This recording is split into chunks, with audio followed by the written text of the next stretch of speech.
बेरोजगारी को हिंदू लोग, यूपी में अयोध्या में बीजेपी नहीं हारता, इतना 500 वर्षों का वो काम पूरा किया लेकिन फिर भी हार गया। इसका क्या कारण हो सकता है? इसका कारण ये, चैनल को सब्सक्राइब कर लीजिएगा आप लोग और शेयर जरूर कीजिएगा, सब तक पहुंचाइए प्रश्नोत्तरी। राधे राधे महाराज जी के प्रिय भक्तों, जैसा कि हमेशा की तरह आज भी मैं महाराज जी की प्रश्नोत्तरी से ली गई ये भक्ति से भरी वीडियो आप लोगों के लिए लेके आया हूं। आज पंडाल में आई हुई इस महिला ने जब महाराज जी से और भरी पंडाल में कहा कि बीजेपी की अयोध्या से क्यों हार हुई, ये सुनकर महाराज जी ने इस औरत के सवालों का क्या जवाब दिया। तो आप लोग बने रहें लास्ट तक इस वीडियो में मेरे साथ और देर ना करते हुए देखते हैं आज का वीडियो। इससे पहले अगर आप लोगों ने इस चैनल को सब्सक्राइब नहीं करा है तो प्लीज इस चैनल को सब्सक्राइब कर लें और देखते हैं आज का ये वीडियो। हमें पूछना है कि सनातन धर्म की 10 विशेषताएं बताएं। माइक पास में लो। अच्छा ले सनातन धर्म की 10 विशेषताएं बताएं, ताकि जो धर्म परिवर्तन लोग कर लेते हैं, सनातन धर्म को छोड़ के दूसरे धर्म में चले जाते हैं, उनको रोक सके। क्या बोलकर रोक सकते हैं? ऐसी कोई 10 विशेषता। सनातन धर्म की पहली विशेषता ये है कि हमारे धर्म में नारी को भी भगवान का दर्जा दिया गया है। दुर्गा, दुनिया में कहीं किसी के पास नारी को भगवान के समक्ष नहीं खड़ा किया गया। हमारे यहाँ नारी को सम्मान इतना है कि भगवान का दर्जा दिया गया। दूसरा, सनातन धर्म की विशेषता ये है कि हम अपनी माता को भगवान कहते, मातृदेवो भव, माता को भगवान का सम्मान देते हैं। हमारे यहाँ पितृदेवो भव, पिता को भगवान का दर्जा दिया गया। अतिथि देवो, हमारे द्वार पर कोई अतिथि आ जाए हम उसे भगवान का दर्जा देते हैं, उसकी सेवा करते हैं। आचार्य देवो भव, जो हमें ज्ञान देते हैं गुरुजन, हम उन्हें भगवान के तुल्य मानते हैं। हमारे धर्म में दया है। सब गिनते जाना कितनी बातें हो गई। दया है हमारे यहाँ। क्या है? दया। दुनिया में सब मार काट करते हैं, कोई बकरे को काट रहा, कोई गाय को काट रहा, कोई सुअर को काट रहा है, लेकिन हमारे यहाँ कोई केक काट रहा है, कोई सुअर काट रहा है, कोई बकरा काट रहा है। हमारे यहाँ लड्डू बांटकर, मिठाई बांटकर, दिया जलाकर उत्सव मनाए जाते हैं, ना कि किसी का खून बहाकर। सही बात। ये सनातन धर्म की विशेषता है। दया पूरी दुनिया में सनातनियों के पास है। सनातन ही कहता है कि विश्व का कल्याण हो। पूरी दुनिया विश्व का कल्याण नहीं, केवल अपना कल्याण चाहती है, पर हिंदू सनातनी पूरे विश्व का कल्याण चाहते, इसलिए जयकारा लगाते हैं विश्व का कल्याण हो।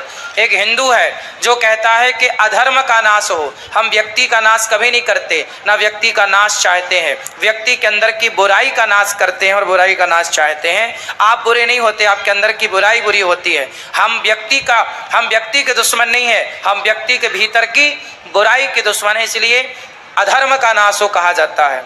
हिंदू धर्म की विशेषता है कि हिंदू धर्म की एक बहुत अच्छी व्यवस्था है ब्राह्मण, क्षत्रिय, वैश्य, शूद्र की, जहाँ पर हम लोग अपने अपने कार्य में लगे रहें और एक दूसरे से भाईचारे के रूप में रहते हैं। हम हिंदू सनातन धर्म के लोग, हमारी बेटी का ब्याह होता है तो बेटी के ब्याह में ब्राह्मण की भी जरूरत पड़ती है, क्षत्रिय की जरूरत भी पड़ती है, वैश्य की जरूरत भी पड़ती है और शूद्र की जरूरत भी पड़ती है। जितने सारे काम है शूद्र भाइयों के द्वारा संपन्न, बिना उनके विवाह संपन्न नहीं होता। आप पूरा विधि विधान विधिवत जब देखेंगे तो एक काम अब देखो, विवाह में जब विवाह होता है तो मंत्र कौन पढ़ता है? ब्राह्मण। लेकिन दुल्हा के पास कटार होती है, वो क्षत्रिय का प्रतीक है कि नहीं? हाँ। हर दुल्हा के पास क्या होती है?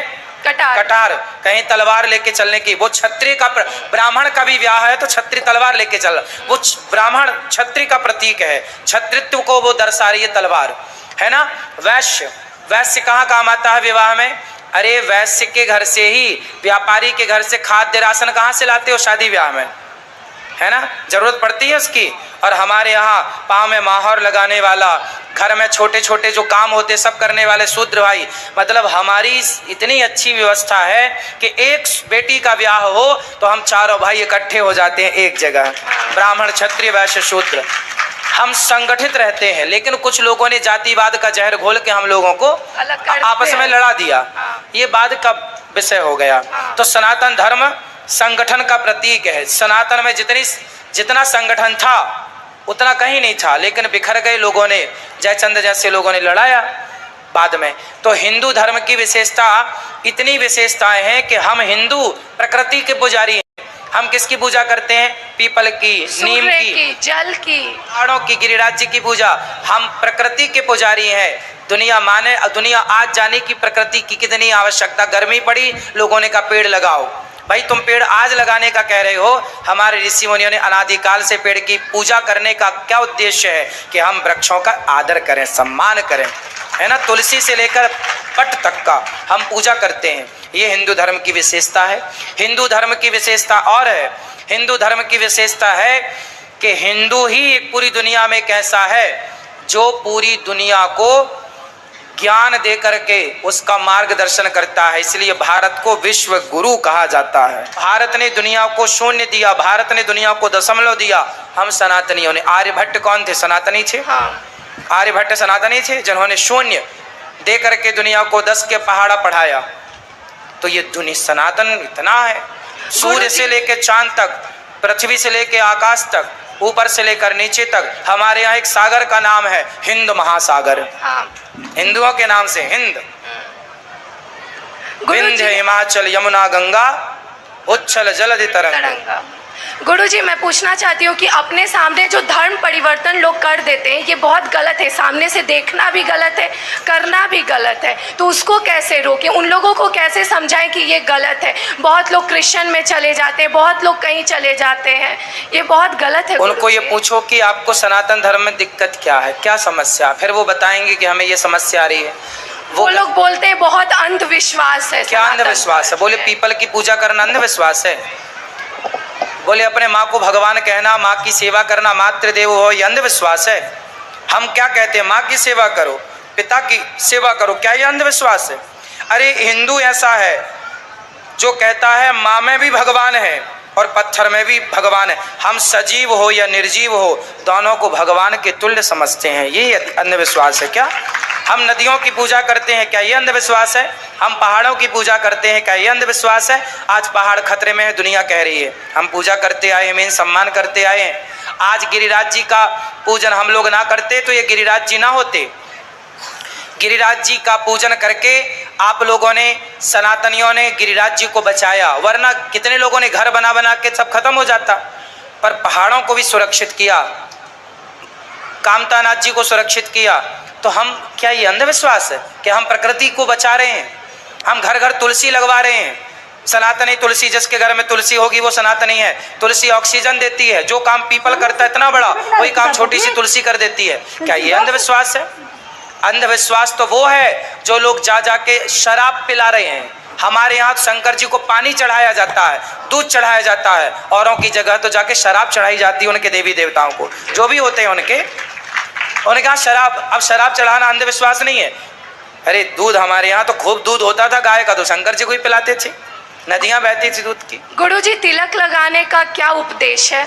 तिलक लगाना साइंस है। तिलक लगाना, हमारे यहाँ ज्ञान चक्र होता है दोनों भ्रकुटी के बीच में, ये ज्ञान चक्र होता है। जब हम यहाँ उंगली रखते हैं, प्रेस करते हैं, दबाते हैं, एक्यूप्रेशर नाम सुना होगा आपने। हाँ, जी। जब एक्यूप्रेशर करते हैं, यहाँ दबाते हैं तो दबाव पड़ता है, ज्ञान चक्र खुलता है, जिससे हम हमारी सोचने समझने की अच्छे विचारों, अच्छे थॉट हमारे अंदर थोक में आते हैं और ज्ञान चक्षु खुल जाते। शंकर जी का तीसरा नेत्र क्या है? यही तो है तीसरा नेत्र। तीसरा नेत्र का मतलब ये नहीं कि तीसरी आंख यहाँ पर है। ज्ञान का चक्षु मतलब आप सबसे ज्यादा समझते हैं, आप सबसे ज्यादा सोचते हैं, आप सबसे ज्यादा अच्छे डिसीजन लेते हैं। आइंस्टीन क्या है? सबसे अच्छे निर्णय लेने वाला व्यक्ति, सबसे अच्छा काम करने वाला व्यक्ति। अब देखो, वैज्ञानिक तो बहुत हुए, पर डॉक्टर APJ अब्दुल कलाम के जैसा कौन है? तो उनका तीसरा आंख खुली, ये कहेंगे ना, ज्ञान चक्षु खुला उनका।